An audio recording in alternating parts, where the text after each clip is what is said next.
Veo que son un pueblo bastante preparado, bastante entendido en lo que son los tiempos del Altísimo.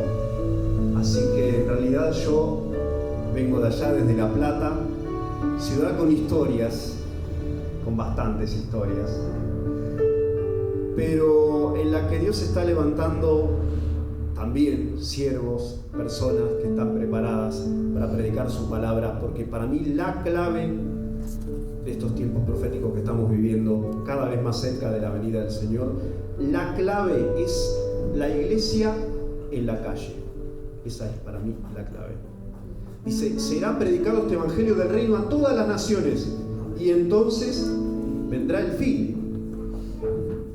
Ese fin que con urgencia tenemos que anunciar, que sobre todo es el fin de la gracia, el fin del tiempo de los gentiles, el fin, así lo creemos muchos intérpretes, del tiempo en el que Dios va a poder tratar con nosotros, que no somos judíos según la sangre. No sé si habrá algún judío según la sangre, no.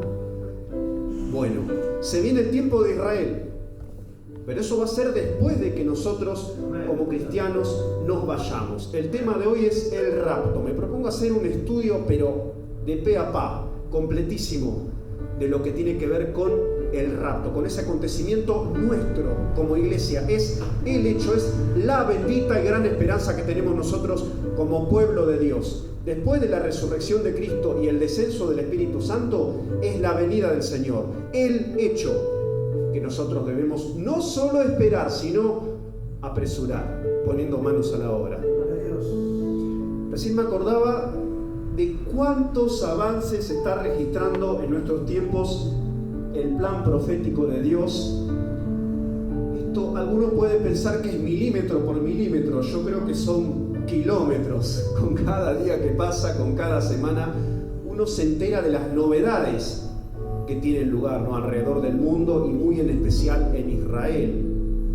Yo por ahí tengo esa movida medio rara de no pensar que esto se reduce solamente a decirle a la iglesia, Cristo viene pronto, este es el plan de Dios, sino salir a las calles incluso a decírselo a la gente, tratando de bajarlo a tierra, cosa muy difícil, porque digamos hay que ponerlos al corriente de montones de cuestiones que son relativas al plan de salvación de Dios, pero bueno, así digamos, porcioncitas chiquititas, bien digerido, bien masticado casi, como una especie de Nestum apocalíptico, pero bueno, salir también a la gente a la calle a decirle, miren que estamos viviendo cerca del tiempo de la consumación, donde Dios va a cerrar un montón de cuestiones que todavía quedan abiertas en su plan.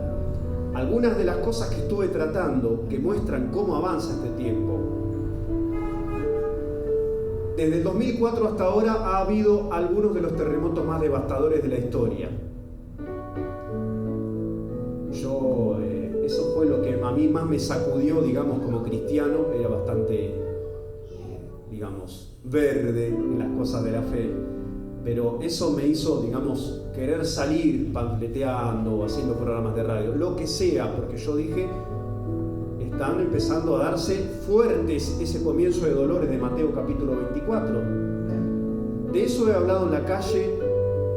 Esta Europa que se está uniendo, que está formando ese último imperio que decía la Biblia que se tenía que armar, la nueva Roma, el nuevo imperio romano, se tenía que formar, ya está formándose, ya está prácticamente listo. Tienen que ser mucho menos países, fíjense qué cosa rara, son muchos, son 27, tienen que llegar a ser 10.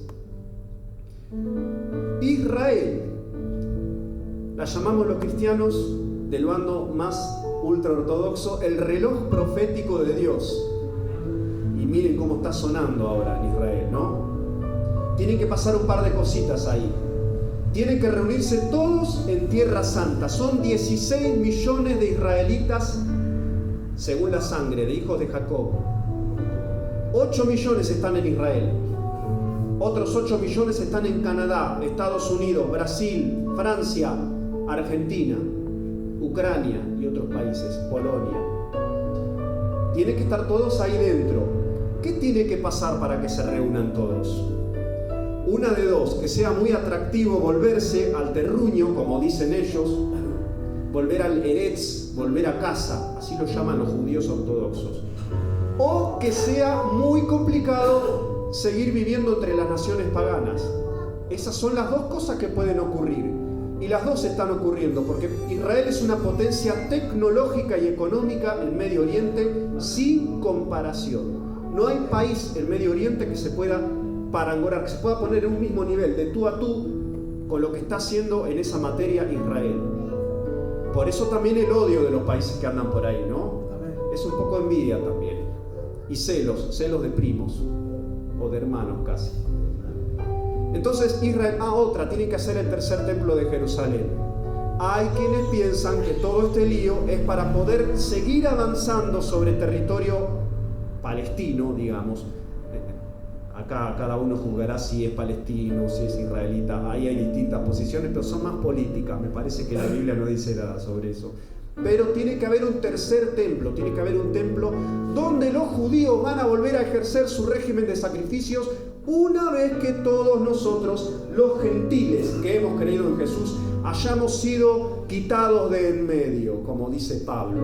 Hoy no voy a hablar en particular de ese pasaje de Pablo, pero también tiene que ver con lo que son los tiempos. Recién cuando termine el trato entre Dios y la gentilidad, Israel será salvo. Pero ¿bajo qué circunstancias van a ser ellos salvos? ¿Bajo qué circunstancias dramáticas van a recibir ellos la fe de Jesucristo en sus vidas y en sus corazones? No como nosotros, así que estamos tan tranquilos con la puerta abierta, una impunidad terrible tenemos para recibir la palabra de Dios y para predicarla en la vía pública. ¿Saben las cosas que nos decían cuando decíamos vamos a salir a las calles a megafonear? No, los narcotraficantes te van a hacer esto, aquello, que a fulano lo corrieron, que a mengano le pegaron, que... No, te gritan cosas, o ven algún borracho, te habla alguna pavada, pero más allá de eso, hay una libertad total. En los trenes, los vendedores ambulantes dicen, a esos evangélicos los voy a tirar por la ventana. Pero nadie te empuja, nadie, a lo sumo se te acercan, te dicen, te podés correr del pasillo, bla, bla, bla. Bueno, se puede, es fácil. Lo único que retiene a la iglesia amordazada es la vergüenza, es el que dirán. Así que, bueno, hay que sacudir ese yugo que es psicológico nada más y darle para adelante y salir con el mensaje de salvación. Y otras cosas que hemos hablado también en la plaza que voy a dejar a un costado, como este sistema de control total. No sé si saben que el documento del año que viene va a tener microchip donde vos vas a tener tu monedero digital.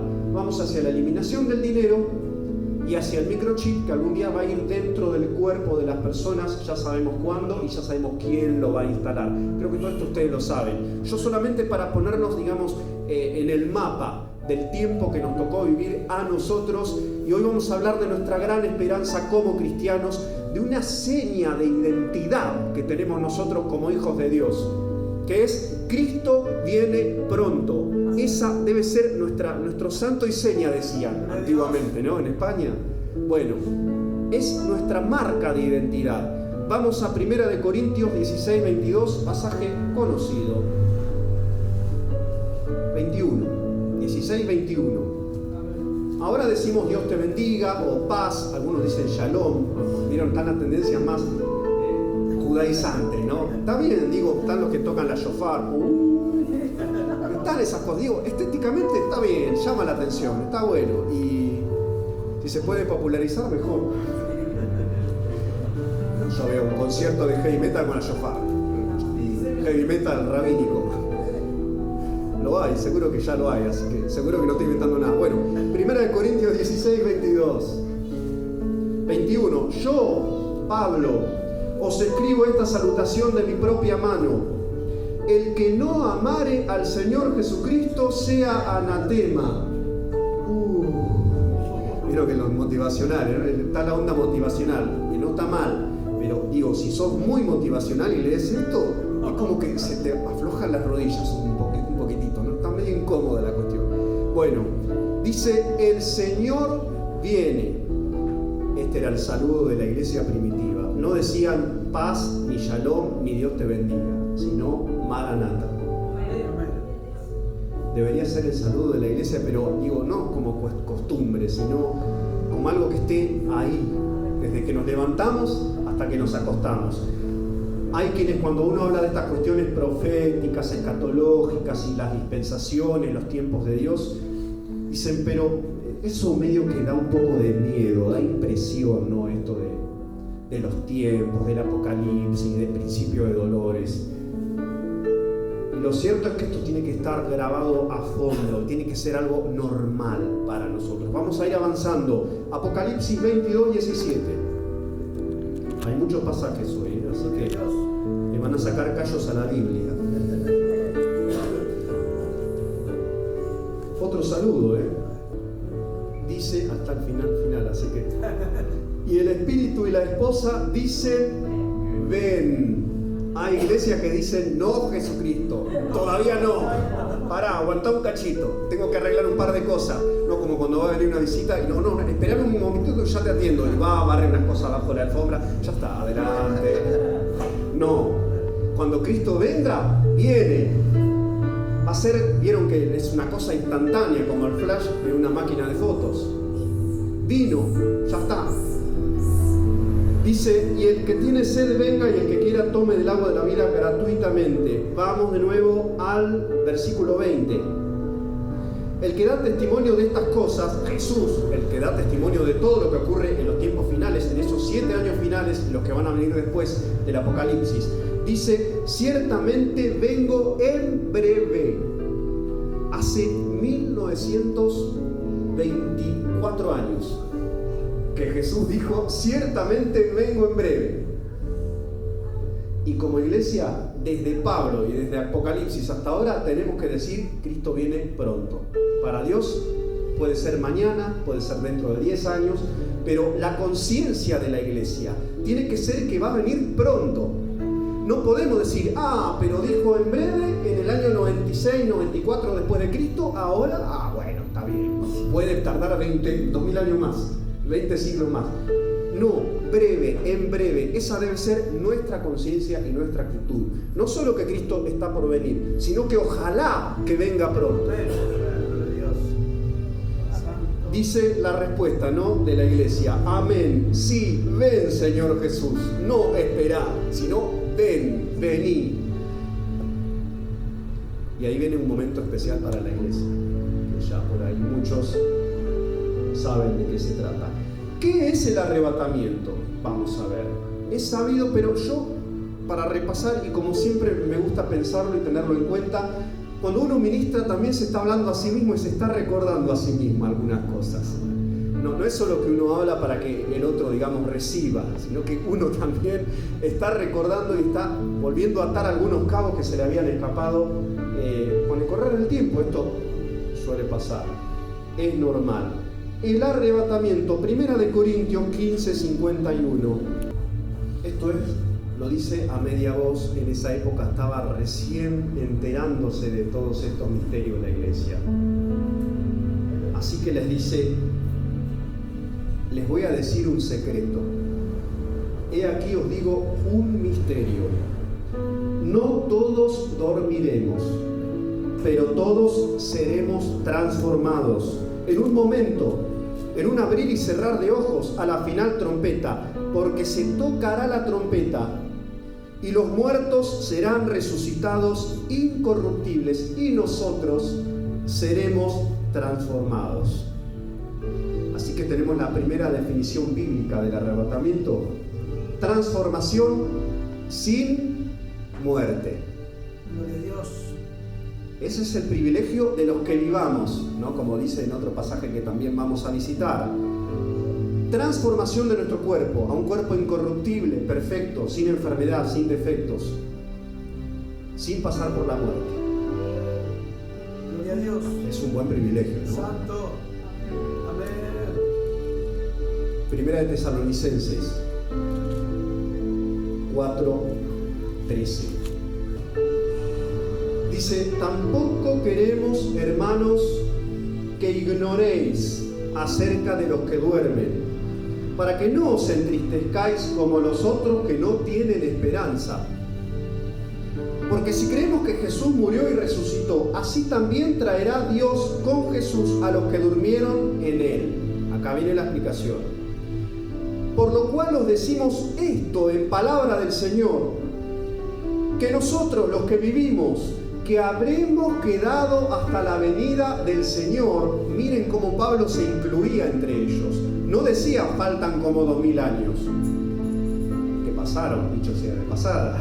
Están por pasar los 2000 años. Él decía, los que estemos vivos, nosotros vamos a estar en el rapto.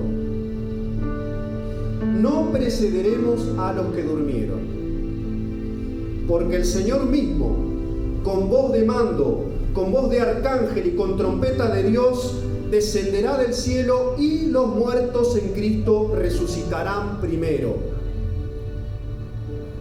Luego nosotros, vuelve a poner la primera persona, los que vivimos, los que hayamos quedado, seremos arrebatados juntamente con ellos en las nubes para recibir al Señor en el aire, y así estaremos siempre con el Señor.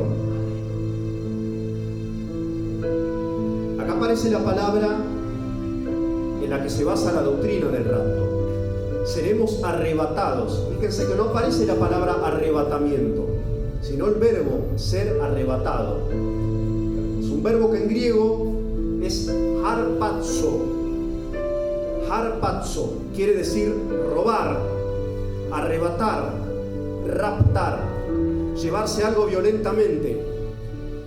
Es muy loco y muy curioso que Jesús, cuando tiene que hablar de su venida, recurre siempre a la misma imagen del ladrón.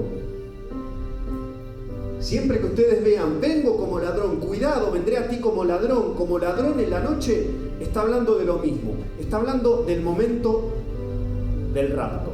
Cuando la iglesia sea robada, raptada, secuestrada de sobre la faz de la tierra. Fíjense, qué loco, porque Jesús no se dice voy a venir como un caballero en un caballo, voy a bajar con un carruaje de oro. No, como un ladrón que hace ¡pum! Y los que estaban sobre la tierra ya no están más. Un abrir y cerrar de ojos, dice acá, ¿no?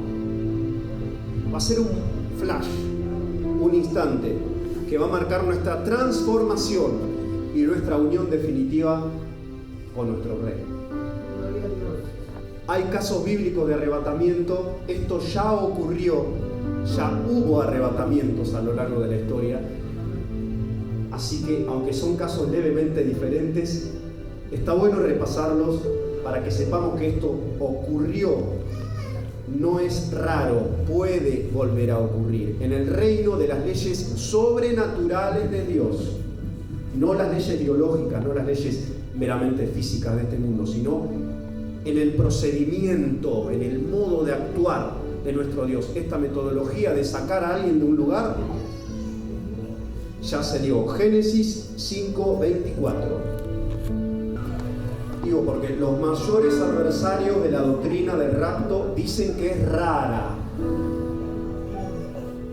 que Dios no necesita sacar a alguien así de la tierra, que podría usar otra clase de métodos.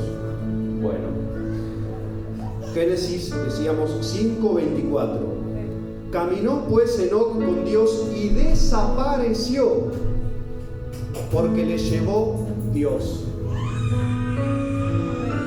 Caminó con Dios, caminó sobre la tierra, no era un súper espiritual, no iba levitando como si fuera surfeando sobre la tierra, no, era como nosotros, era similar a nosotros, pero decidió caminar junto a su Dios. Y Dios le llevó. Así que esto ya ha ocurrido. Segunda de Reyes, capítulo 2, versículo 11.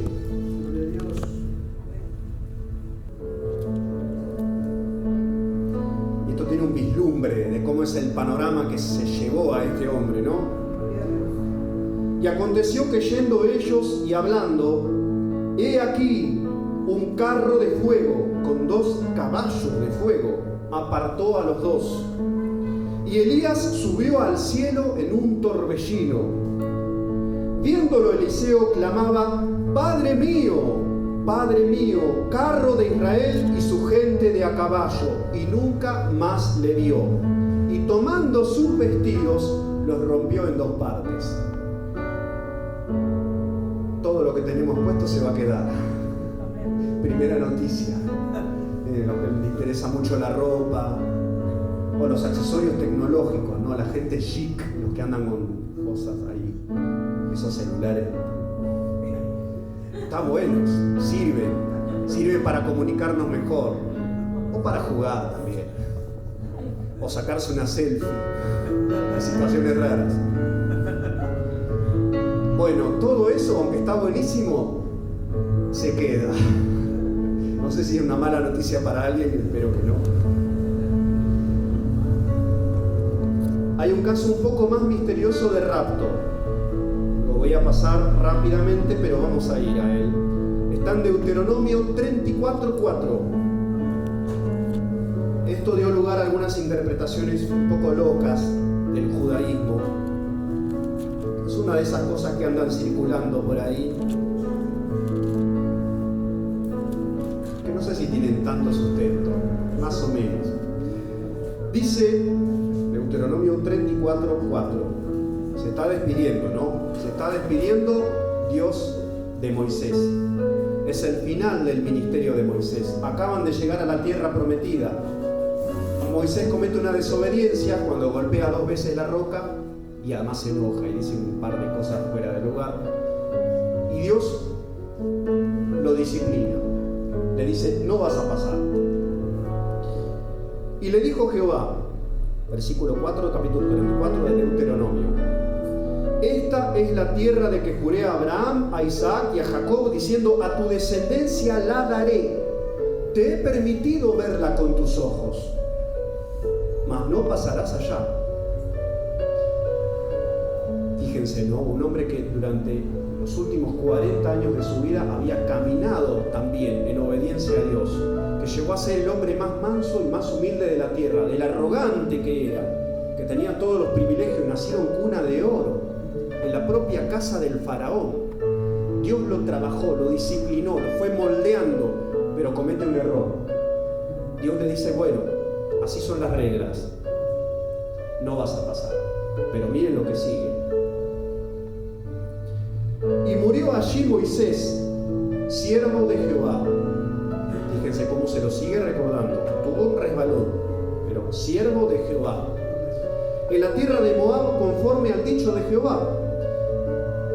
Y lo enterró en el valle, en la tierra de Moab, enfrente de Bet Peor. Y nadie conoce el lugar de su sepultura hasta hoy. ¿Quién enterró a quién? Dios agarró el cuerpo de su amigo. ¿Se imaginan la escena? ¡Wow! ¡Qué manera de honrar a un hijo de él, aunque había tenido un tropiezo, un error! ¡Qué cuidado personal de parte de Dios! Cuando leí esto, se me pararon los pelos de punta. ¡Qué amor de Dios! Y la sepultura de Moisés desaparece. Algunos entienden que Moisés fue llevado directamente con su cuerpo y todo a la presencia de Dios. Se han tejido un montón de conjeturas sobre eso. Yo dejo picando la cuestión nada más. Quizá en otra ocasión algún otro siervo tenga tiempo para explicarlo mejor. Pero hay quienes dicen que Moisés tiene que volver a la tierra, ¿no? Bueno, no sé. Tanto como eso, no sé. O por ahora no sé. De última, después voy a decir que sí, pero en otro momento. Otro argumento que se suele levantar contra el rapto de la iglesia, contra el arrebatamiento, contra este hecho de que vamos a ser teletransportados en cuerpo y alma a la presencia misma de nuestro Dios, es que Apocalipsis no menciona la palabra rapto o la palabra arrebatamiento, y esto no es tan así, no es tan así. Vamos, esto merece algunas explicaciones, pero vamos a tratar de darlas. Al capítulo 12 de Apocalipsis tenemos uno de esos símbolos. Vieron que lo más complicado, lo más arduo, desafiante del Apocalipsis es que no está escrito en un lenguaje puramente denotativo, como cuando uno dice silla y se refiere a elemento de 4 patas con un respaldar, etc. Sino que hay un lenguaje connotativo, simbólico, sugestivo. Hay cosas que quieren decir otra clase de realidades. Como cuando vemos una bestia que tiene 10 cuernos y 7 cabezas, estamos hablando de un ente político ahí. No de una nueva clase de reptil o mamífero que va a aparecer en algún tiempo de la historia, no, que va a estar en algún zoológico, no, nada de eso. Sino de un ente que es político, pero mencionado a través de una metáfora, de una imagen literaria, para poder referirse, digamos, de la manera más simple posible a ese hecho complejo que, como decimos, es de naturaleza política y espiritual también. Bueno, 12:5. Y la mujer, ¿vieron? Esta mujer, ella dio a luz un hijo varón, que regirá con vara de hierro a todas las naciones. Esa mujer, con una corona de 12 estrellas, es Israel. Vieron que tiene el resplandor del sol y la luna bajo sus pies. Todas estas imágenes sabemos que son del sueño de José antes de ir a Egipto, antes de que lo tiraran en la cisterna y fuera llevado. Bueno, toda la historia que conocemos. Es Israel, son los fieles de Israel. Esta mujer, los fieles de Israel, da a luz un hijo varón que debía regir a las naciones con cetro de hierro. Esa es la iglesia.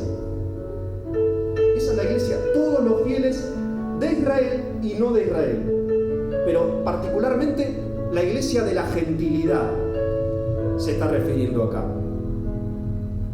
Y su hijo fue arrebatado para Dios y para su trono. No aparecía el verbo rapto en Apocalipsis, ¿no? Bueno, acá está. Es el mismo verbo, arpazo. Y la mujer huyó al desierto donde tiene lugar preparado por Dios, para que allí la sustenten por los 3 años y medio que va a durar la gran tribulación. Un hecho que va a afectar a Israel. Nosotros vamos a afrontar como iglesia tribulaciones. ¿Saben eso, no? Una de las señales de Mateo 24, además de terremotos, maldad, apostasía, que el amor de muchos se enfriará, todas señales que muchos de ustedes han ido mechando mientras hablaban. Además de eso, además de todo eso, tiene que cumplirse también estas señales. Tiene que aumentar la hostilidad no solo hacia Israel, sino hacia los que representan el reino de Dios, los valores de Dios.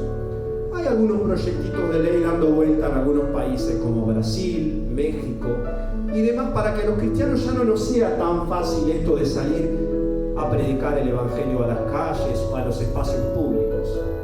De a poco se va confinando el mensaje. Ni hablemos de opinar en los diarios nacionales, donde si uno pone ciertas opiniones sin usar ningún término hiriente, insultante, peyorativo, nada, solo expresando valores de Dios, automáticamente esos estados, esas publicaciones son borradas o son denunciadas por otros lectores. Pero esto tiene que pasar a mayores, gente. Les cuento que ser cristiano durante los tiempos previos al rapto no va a ser quizá tan fácil para nosotros como lo viene siendo hasta ahora. Porque tenemos que pasar tribulaciones. No la gran tribulación que van a pasar los fieles de Israel, esta mujer que va a huir al desierto donde Dios la va a sustentar. No la gran tribulación, sí tribulaciones.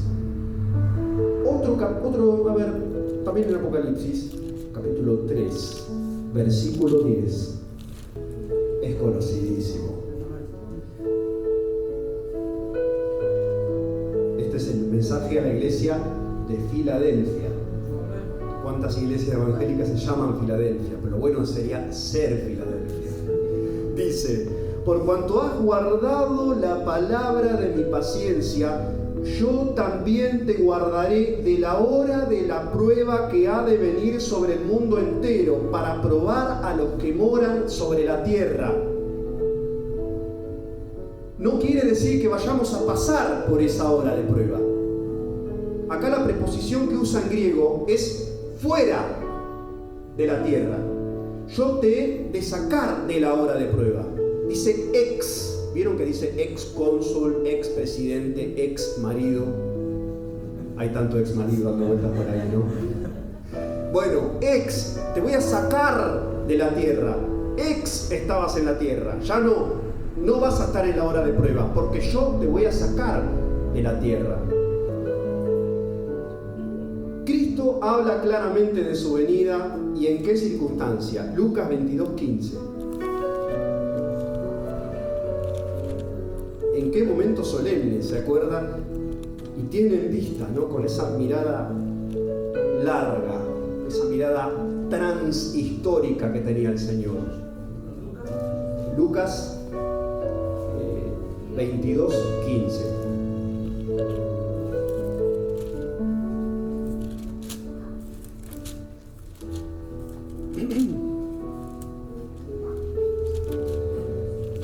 Esto se suele recordar en la cena del Señor, ¿no? Y les dijo: cuánto he deseado comer con vosotros esta Pascua antes de que padezca, porque os digo que no la comeré más hasta que se cumpla en el reino de Dios. Cristo estaba participando de la última cena con sus discípulos y se acordó del momento en el que Él va a volver a comer junto a nosotros. Va a ser en una fiesta también, la famosa fiesta a la que estamos todos invitados. Este es un casamiento en el que vamos a estar todos invitados, no como esos casamientos que uno a veces dice: uy, me lo perdí, o nadie me avisó, o bueno, seleccionaron por X circunstancias otra lista de invitados. Mateo 26-29, más o menos lo mismo, pero cada pasaje te agrega como un detallecito que yo por lo menos no me lo quiero perder. Y os digo que desde ahora no beberé más de este fruto de la vid hasta aquel día en que lo beba de nuevo con vosotros en el reino de mi Padre. Otra vez, Cristo participando de ese símbolo de su muerte, de su sangre derramada, de su cuerpo mutilado por nosotros, pero a la vez pensando en todo lo que vendría después, mucho después, con esa mirada que va más allá, mucho más allá de nuestras circunstancias actuales. Juan 14:1. No se turbe vuestro corazón, quiere decir no se preocupen. Creéis en Dios, creed también en mí. En la casa de mi Padre muchas moradas hay. Si así no fuera, yo lo hubiera dicho. Voy pues a preparar lugar para vosotros. Tu casa, tu living, ese sofá de oro, piedras preciosas, ¿cómo será, no? Además va a ser cómodo, no sé cómo va a ser. Uno no se imagina cómo va a ser todo el mobiliario de esas casas que Jesús mismo se fue a preparar para cada uno de nosotros. Ya sabe quiénes vamos a estar. Ya sabe quiénes se van a poner las pilas, quiénes van a perseverar hasta el fin. Y bueno, ya está preparando cada una de las piezas, de las paredes, ¿no? Los techos, ahí no se van a gotear los techos. Todos los problemas, la humedad, ¿viste? Esas paredes que salen como verdín, bueno, no va a existir eso en la Nueva Jerusalén. Muchas de las cosas que hoy afectan a nuestra casa, la posibilidad de la inundación allá en La Plata. Yo estoy en Tolosa, unos barrios más afectados. Bueno, a 4 cuadras de mi casa había por acá de agua. Bueno, en la Nueva Jerusalén no va a haber inundación. Ya nos asomamos un poco a esto, pero está bueno enfatizar qué circunstancias, qué momento geopolítico, espiritual, sobre todo espiritual, moral, doctrinario, va a estar el mundo antes de la venida del Señor. Porque el Señor dice: guarda, vengo como ladrón en la noche, cuando nadie lo espera. Pero los que están preparados, los que conocen de su palabra, no van a tener lugar a la confusión en cuanto a que ese será el momento. Amén. Lucas 17, 26. Como fue en los días de Noé, así será también en los días del Hijo del Hombre. Comían, bebían, se casaban y se juntaban, se daban el casamiento. Hasta el día en que Noé entró en el arca y vino el diluvio y los destruyó a todos. La misericordia de Dios va a tener un término. uno siempre habla de lo eterna que es la misericordia de Dios para los que la reciben. Pero históricamente va a haber un punto en el que Dios va a decir, stop. Ya no más tiempo, no más oportunidades. Hay gente que desprecia un montón la misericordia de Dios. No solo los que se burlan, sino los que tratan con desdén, ¿no?, las cosas de Dios. La religión, ¿no?, en ese estilo, así de suave desprecio. Son gente que se cree más allá de todas estas cuestiones y que se olvidan de que algún día van a comparecer también, que todos vamos a comparecer, porque ahí no hay diferencia. Pero suelen ser esas personas que tienen algo que les permite olvidarse de que ellos también tienen que comparecer. Y la primera comparación que establece acá el Señor es que va a ser como en los días de Noé. ¿Cuál era la característica de los días de Noé? Vamos a dar un paseíto otra vez a Génesis, capítulo 6. Gloria a Dios,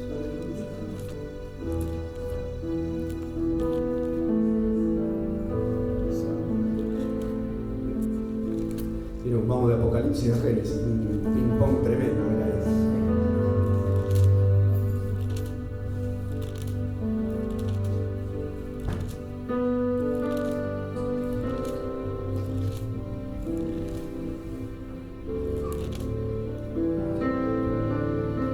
Aconteció que cuando comenzaron los hombres a multiplicarse sobre la faz de la tierra y les nacieron hijas, que viendo los hijos de Dios que las hijas de los hombres eran hermosas, tomaron para sí mujeres, escogiendo entre todas. Los hijos de Dios, esta es la lectura más corriente que se hace de esto, son los descendientes de Set.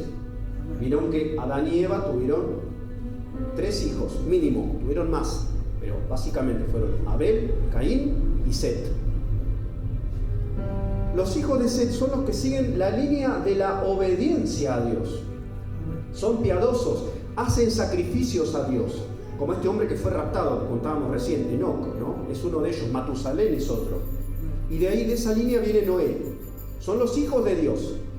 De hecho, cultivan el campo, trabajan la tierra, cumplen el mandato dado por Dios a Adán y a Eva de no dejar la tierra sin cultivar, sino ponerse ahí a hacer arar, a hacer agujeros y a plantar árboles, plantas y todo lo que da fruto para poder mantener a las personas.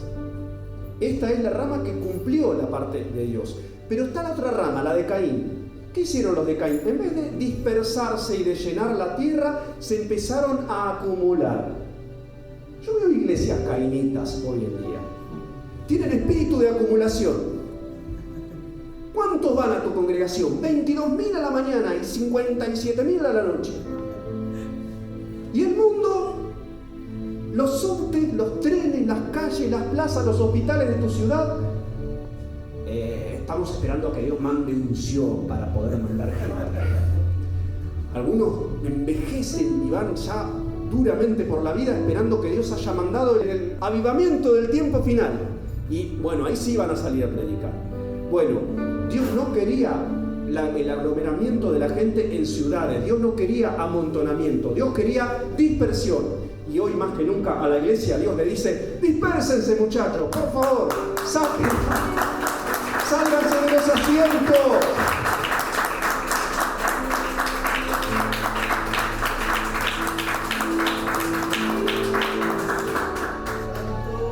Dice en Jerusalén, en Judea, en Samaria y hasta lo último de la tierra. Bueno, la iglesia de ahora tiene también espíritu de aposento alto. ¡Derrama, derrama! Y lo último de la tierra cantan los grillitos nada más. Otra comparación que establece el Señor, volvemos al Nuevo Testamento, en Lucas 17, 28. Bueno, esto entre paréntesis, tómenselo como mío nomás. ¿Será que el Señor tiene que mandar para avivar un poco a la iglesia un poquitito de persecución para que los asientos ya no estén tan cómodos? Mío, es mío, no se lo tomen en serio. 17 a 28 de Lucas, Asimismo, como sucedió en los días de Lot, comían, bebían, compraban, vendían,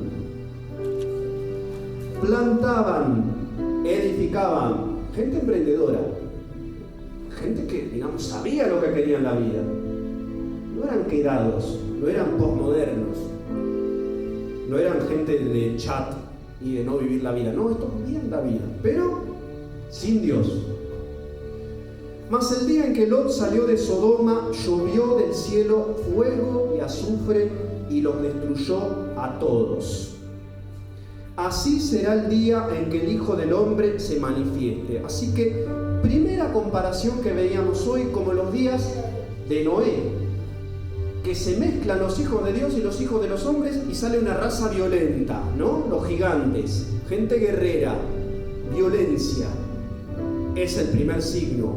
Segundo signo, Sodoma y Gomorra, los días de Lot. Ya está, todo dicho. Esa es la descripción que el Señor hace de cómo va a ser el tiempo previo a su venida. Como en los días del diluvio y como en los días de Sodoma y Gomorra.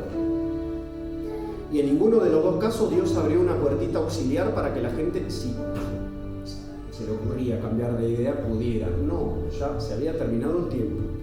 Se habían agotado las chances.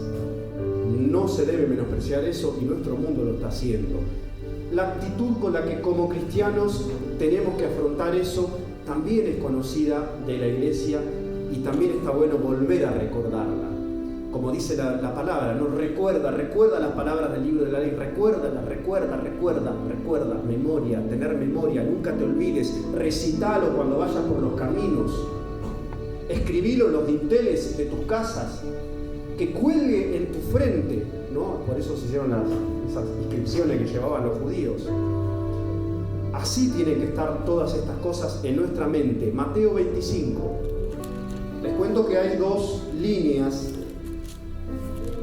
de interpretación, lo que tiene que ver con qué va a pasar con los que no hayan aceptado al Señor después del rapto, después de que Dios se lleve a los suyos de este mundo, ya en la etapa del juicio. Están los que creen que va a haber una segunda chance y están los que creen que no va a haber segunda oportunidad. Para los que, estando en Cristo, desprecian la gracia y empiezan un poco a mezclarse en cuestiones de este mundo. Dice, entonces el reino de los cielos será semejante a 10 vírgenes que tomando sus lámparas salieron a recibir al esposo. 5 de ellas eran prudentes y 5 insensatas. Este es el ritual de bodas judío. No está hablando de 10 mujeres que se vayan a casar con uno, no está hablando de eso. Está hablando de las vírgenes que acompañaban al esposo para juntos, como cortejo, ir a recibir a la esposa. Está hablando de eso. Digo, porque en algunas prédicas he escuchado que como que eran las esposas que se iban a casar con el esposo. No, era una cuestión ritual, ceremonial, el protocolo, digamos, judío de la época para el casamiento era este. Dice, las insensatas tomando sus lámparas no tomaron consigo aceite, mas las prudentes tomaron aceite en sus vasijas, juntamente con sus lámparas, y tardándose el esposo, cabecearon todas y se durmieron. Parece que es normal esto de distraerse. Y a la medianoche, otra vez, ¿no? Como ladrón en la noche, medianoche, en un momento oscuro, cuando uno no llega ni a ver perfectamente dónde está pisando. Bueno, en ese momento se oyó un clamor: ¡aquí viene el esposo! ¡Salid a recibirle! Entonces todas aquellas vírgenes se levantaron y arreglaron sus lámparas, y las insensatas dijeron a las prudentes: dadnos de vuestro aceite, porque nuestras lámparas se apagan. Mas las prudentes respondieron diciendo: para que no os falte a nosotras ni a vosotras, id más bien a los que venden y comprad para vosotras mismas. Pero mientras ellas iban a comprar, vino el esposo, y las que estaban preparadas entraron con él a las bodas, y se cerró la puerta. Y las chances para los que quedaron fuera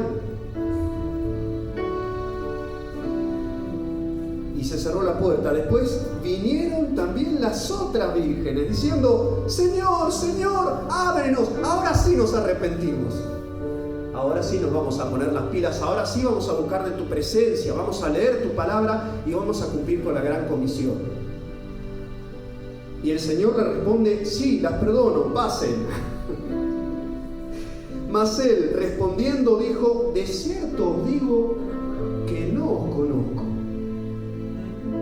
¿Hay segunda oportunidad? ¿Qué piensan? Esto yo lo dejo a tu criterio, decía, ¿no?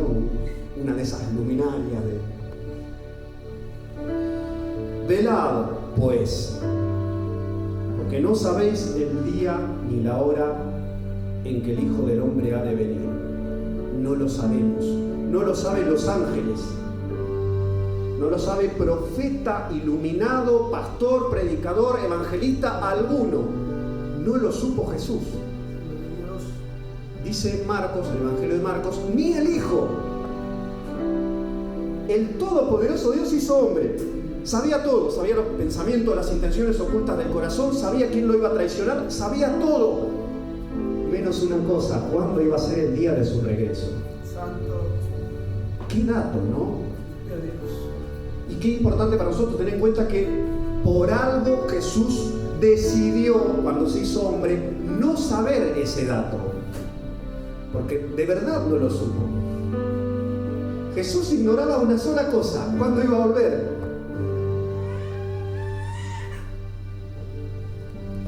Nuestra actitud debe ser entonces vigilante, porque va a ser en la noche, porque la noche es propicia a los tropiezos, a equivocarte de camino, a confundir calles, personas, circunstancias, y a que te agarres sueño y empieces a cabecear.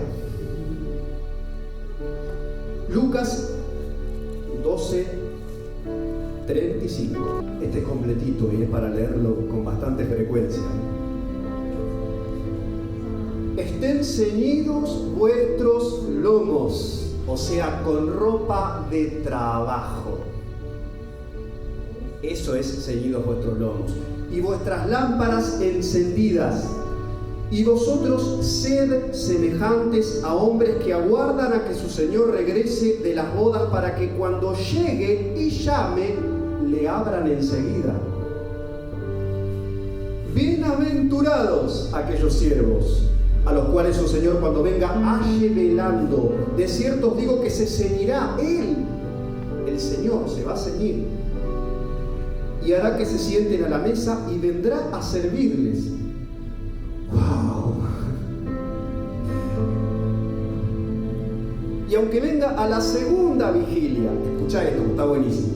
Aunque venga a la segunda vigilia o a la tercera vigilia, o sea, como diciendo, guarda que puede llegar a parecer como que pasó mucho tiempo. Si los hallare así, bienaventurados son aquellos siervos.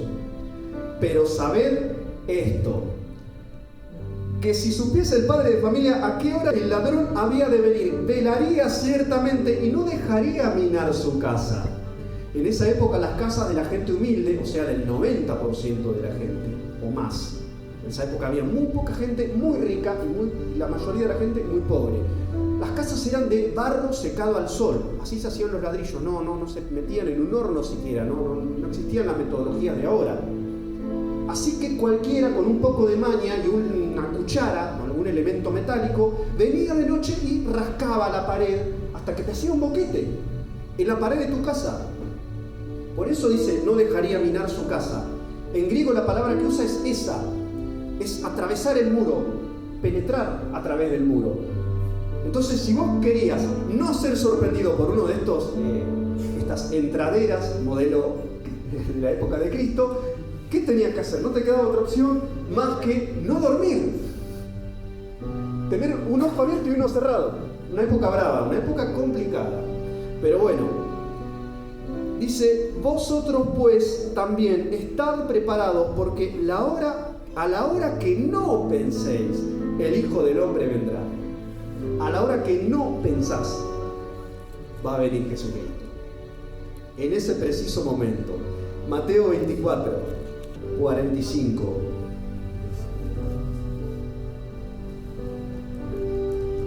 viendo si hay segunda oportunidad. ¿Quién es pues el siervo fiel y prudente al cual puso su Señor sobre su casa para que les dé el alimento a tiempo? Bienaventurado aquel siervo al cual cuando su Señor venga le halle haciendo así. De cierto os digo, que sobre todos sus bienes le pondrá. Pero si aquel siervo malo dijere en su corazón, mi Señor tarda en venir.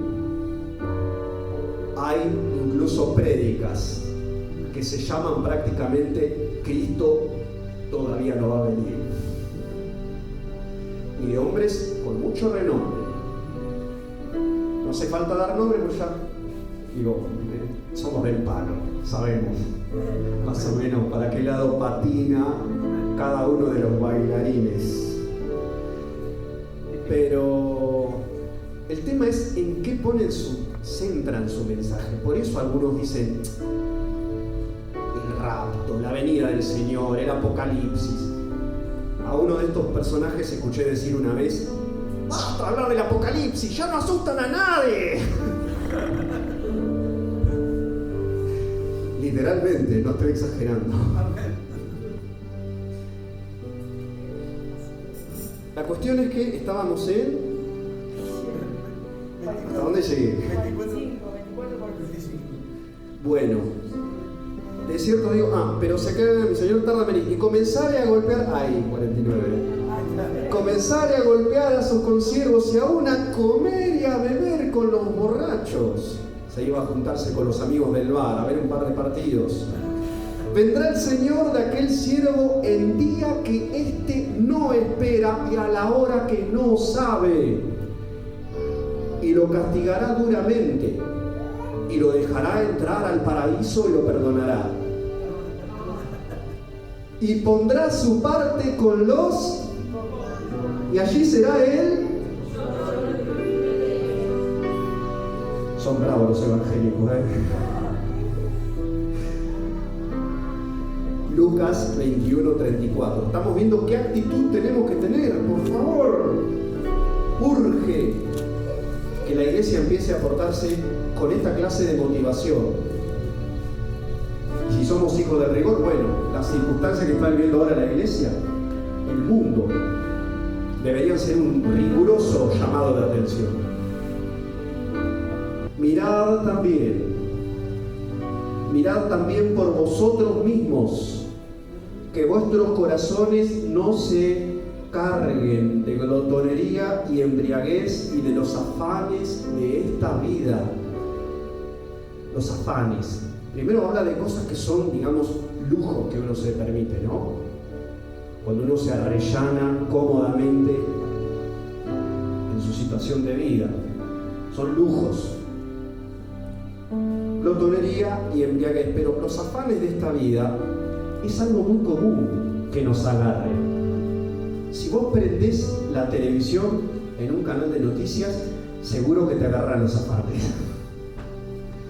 Que la bolsa, que los buitres, que esto, que aquella inseguridad, ¿qué vamos a hacer? Hoy asaltaron a otra persona. No digo que no sea grave que maten y que asalten a personas, pero hay gente que se mete tanto en la carne de estas situaciones que se viven, se mete tanto en historias de política, de cuestiones por el estilo, que andan por ahí preocupados. ¿Y eso qué hace? Eso vuelve pesado al corazón, lo vuelve carnal, lo vuelve centrado en las cosas de este mundo y lo aleja de la presencia de Dios. Y acá habla de carga, ¿no? De un peso, de algo que gravita sobre nuestra espiritualidad. Dice la segunda parte del versículo: y venga de repente sobre vosotros aquel día, porque como un lazo vendrá sobre todos los que habitan sobre la faz de la tierra. Me encanta la metáfora del lazo. Los que son de campo saben que para atrapar, de hecho, un ñandú, ¿no? O una de las reses de ganado, el lazo tiene dos propiedades. Una, que el animal no lo espera. Cuando se quiere dar cuenta, ya fue enlazado, cayó. Y otra, que no puede zafar. Así que dos cualidades tiene el lazo: inesperado y no zafás. Ya está, palo y a la bolsa. Como un lazo vendrá sobre todos los habitantes de la tierra, ¿no? Velad, pues, otra vez lo de ojos abiertos, otra vez lo de no dormirse, otra vez con guarda, con cabecear y distraerse. En todo tiempo orando para que seáis tenidos por dignos de escapar de todas estas cosas que vendrán, otra vez, de escapar de estas cosas que vendrán, no de quedarnos y resistir con el Señor, sino de ser tenidos por dignos, de ser extraídos de estas circunstancias, de zafar definitivamente, para decirlo bien en criollo. Los cristianos zafamos de la gran tribulación. Los cristianos zafamos del apocalipsis.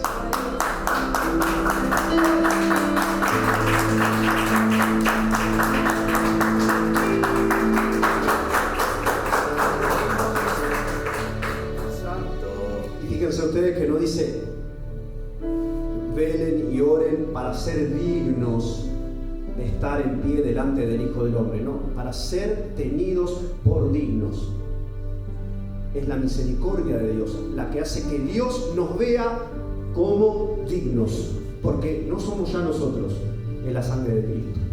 Por eso vamos a zafar, no porque seamos buena gente, sino porque creímos en Él y estamos bajo la cobertura del manto de su gracia, si es que fuimos obedientes a su llamado, por supuesto. Esa es la actitud que tenemos que tener para escaparnos de estas cosas que tienen que venir. Una de las cosas que veo que no se están dando, además de algunas señales por ahí más particulares de los tiempos finales, además de la persecución contra la iglesia, que por lo menos en Occidente es muy raro ver persecución, de verdad, posta, contra la iglesia. Otra señal que yo no veo es la crisis económica mundial. No la hay. Cuando decimos crisis económica mundial, no decimos que la bolsa va a bajar un 3 o un 4% y que los periodistas van a poner una cara tremenda. Hablamos de lo que se vio en los años 30, cuando en el Central Park, en Nueva York, 1.200.000 desocupados desfilaban con su platito de comida para que el gobierno les exprimiera un poquitito de sopa y poder zafar un par de días más. Van a ser circunstancias bravas, las previas al rapto, Esto va a ser antes del rapto. Va a haber hambre sobre la tierra. No la hay todavía. Así que es una de las cosas que se tiene que intensificar hacia el tiempo final, junto con el conflicto en Medio Oriente, que se va a intensificar. No sé qué va a pasar, pero tiene que haber tercer templo de Jerusalén, donde ahora está el domo de la roca. Algunos dicen que al lado, otros, bueno, eso ya es cuestión de teólogos ya, de los que queremos fantasmear qué va a pasar después del rapto. Todo eso va a ser después del rapto. Nosotros ya no nos vamos a ver desde abajo, vamos a ver desde arriba, ¿no? En una especie de observatorio que va a haber, ¿no? En vez de abajo hacia arriba, va a ser de arriba hacia abajo, como esa nube de testigos de la que habla Hebreos. Bueno, nosotros vamos a ver lo que pasa abajo. Vamos a estar conscientes de todos los juicios que se van a ejecutar sobre la tierra. Pero no tenemos que estar acá, de ninguna manera. Porque los que se queden por haber rechazado la verdad van a ser engañados sí o sí. Es asunto de otra prédica ya, ¿no? Pero es el tema de cómo el misterio de la iniquidad va a sacar su última consecuencia, el plan del diablo, el plan de engaño, de confusión, de perdición. Dios le va a permitir al diablo de pronto que engañe a todas las personas que hayan rechazado la verdad de Dios, que no se la hayan tomado con la seriedad que corresponde. Es la sangre de Cristo lo que todos ellos habrán despreciado. No va a ser por cualquier cosa que el Señor va a decir es el rapto y se acabó el tiempo de la gracia, se termina el tiempo de los gentiles, se termina el tiempo de la salvación dispensada a cualquiera de nosotros. Y lo importante es, para no caer en estas cosas que se están viendo y de lo cual ya también algunas cosas escuché hoy, así que veo que estamos en la misma sintonía. Es dónde están nuestras prioridades, dónde está nuestro centro de gravedad, hacia dónde vamos. Si de verdad tenemos el corazón en donde debe estar, dónde tiene que estar nuestra ciudadanía como cristianos. estar preparados para ser tenidos por dignos, para irnos a donde tenemos que irnos, al reino del Padre. Estamos solo provisoriamente por acá, estamos de regalo, diría alguno, hasta que terminemos de predicar. ¿Nos hayamos cumplido nuestra misión o nos fuimos? Hebreos 11:33. Esta parte es muy conocida. Dice que por la fe conquistaron reinos, estos hijos de Dios, de los viejos tiempos sobre todo, ¿no? Hicieron justicia, alcanzaron promesas, taparon bocas de leones, apagaron fuegos impetuosos, evitaron filo de espada, sacaron fuerzas de debilidad, se hicieron fuertes en batallas, pusieron en fuga ejércitos extranjeros. Las mujeres recibieron a sus muertos mediante resurrección, mas otros fueron atormentados, no aceptando el rescate a fin de obtener mejor resurrección. Es bravo, ¿no? Porque la primera parte veníamos bárbaros, ay, motivacional, pum, pum, pum, arriba. Vamos, yo también quiero ser de esos evangélicos que se llevan el mundo por delante. Con Cristo traspasaré paredes, dijo uno de estos hermanos. Era una topadora, tenía una unción que... ¡ah! ¡Qué loco! Cuando querían soterrar el Sarmiento lo llamaban a este hermano. Dice, otros experimentaron vituperios y azotes, y además de esto, prisiones y cárceles. Fueron apedreados, aserrados, puestos a prueba, muertos a filo de espada. Anduvieron de acá para allá cubiertos de pieles de ovejas y de cabras, pobres, angustiados, maltratados, de los cuales el mundo no era digno. De los cuales el mundo no era digno. Atención a ese versículo. Santo. Errando por los desiertos, por los montes, por las cuevas y por las cavernas de la tierra. En una palabra, y para decirlo con lenguaje motivacional, no tuvieron dónde caerse muertos. Y uno no sabe cuál es la parte que le va a tocar. Las dos son parte del reino, ¿no? Vienen en el combo. Pero te puede tocar una o la otra. Versículo 13 de ahí Hebreos 11 también. Conforme a la fe murieron todos estos sin haber recibido lo prometido, sino mirándolo de lejos y saludándolo y creyéndolo y confesando que eran extranjeros y peregrinos sobre la tierra. Porque los que esto dicen claramente dan a entender que buscan una patria. Pues si hubiesen estado pensando en aquella de donde salieron, ciertamente que tenían tiempo de volver. Pero anhelaban una patria mejor, esto es celestial, por lo cual Dios no se avergüenza de llamarse Dios de ellos, porque les ha preparado una ciudad. Hablando de Dios.